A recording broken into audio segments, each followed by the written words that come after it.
টেনশনের কিছু নেই, কারণ অভ্যস্ত হয়ে গেছি। যতগুলো আরএলএসটি বা এসএলএসটি পরীক্ষা হচ্ছে সব পরীক্ষা দিয়েছি, সব পরীক্ষায় পাশ করেছি, কিন্তু চাকরিটা কোনো কারণে হয়নি, সেটা আপনারা ভালো করে জানেন। তাই আবার সুযোগ হয়েছে, 2016-র ক্যান্ডিডেট, আমি কোনো ইন সার্ভিস নই, আবার পরীক্ষা দিতে আসলাম। আমি এসছি বাদুড়িয়ার চাতরা পঞ্চায়েতের অধীন একটা গ্রাম। আর এটা হচ্ছে পাশের আর কি।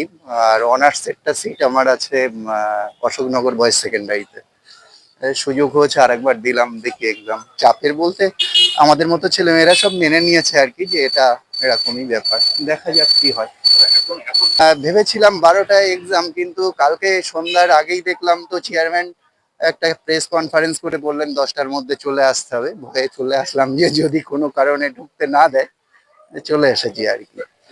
না, এই পরীক্ষাও ক্যান্সেল হতে পারে আমার যেটা মনে হচ্ছে, কারণ অনেকগুলো ত্রুটি বিচ্যুতি নিয়ে ইতিমধ্যে প্রশ্ন তুলেছে, যে ফ্রেশারদের সঙ্গে যেহেতু এদের ইল সার্ভিসকে ঢুকিয়ে দিয়েছে, তাদের সিলেবাস আমাদের সিলেবাস, তাদের সময়কার পরীক্ষা অনেক পার্থক্য আছে, এটা কেস খামারির দিকে যাবে।